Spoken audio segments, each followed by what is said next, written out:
예비군 30만 명을 전쟁에 투입하는 군 동원령을 전격 발동했습니다. 전쟁 확대가 우려되는 가운데 미국은 이번 전쟁에서 러시아가 실패했음을 보여주는 증거라고 비판했습니다. 한일 두 나라가 정상회담에 합의했다는 당초 대통령실 설명과 달리 막판까지 회담 성사를 놓고 진통이 계속되는 분위기입니다. 기시다 총리가 한국의 일방적인 발표에 불쾌감을 드러냈다는 일본 언론의 보도도 나왔습니다.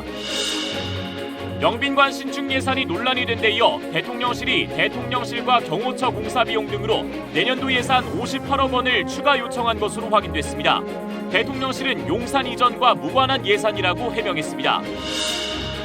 신당역 스토킹 살인 사건의 피의자 전주환이 보복 살인 혐의로 검찰에 넘겨졌습니다. 전주환은 스토킹 재판에서 검찰이 징역 9년을 구형하자 피해자를 살해하기로 마음먹었다고 진술했습니다.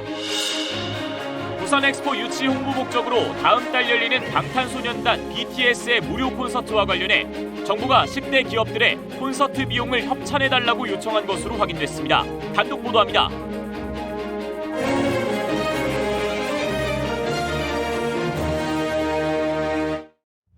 이브닝 뉴스입니다. 한일 정상회담 개최와 관련한 우리 정부의 발표에 기시다 일본 총리가 강한 불쾌감을 표했다는 일본 언론의 보도에 대통령실은 말을 아끼고 있습니다. 한일 양측이 기싸움 중이라는 해석 속에 우리 시각으로 내일 새벽 1~2시쯤 열릴 거란 전망도 나오고 있습니다. 자유와 연대 정신을 강조한 윤석열 대통령의 첫 유엔 총회 기조연설에 여야는 정반대 평가를 했습니다. 여당은 글로벌 중추국가로서의 도약 의지가 담긴 연설이었다고 추켜 세웠지만 야당은 난해하고 공허한 연설이었다고 호평했습니다. 정부가 인천과 세종을 투기 과열지구에서 해제하고 수도권 일부와 지방광역시 또 도를 모두 조정 대상 지역에서 제외하기로 했습니다. 서울과 서울 인접 지역은 아직 주택 가격이 높은 수준인 점을 고려해서 규제 지역 지정을 유지하기로 했습니다. 신당역 스토킹 살인 사건 피해자 전주환은 자신이 저지른 범행에 대해 미친 짓을 했다고 말했습니다.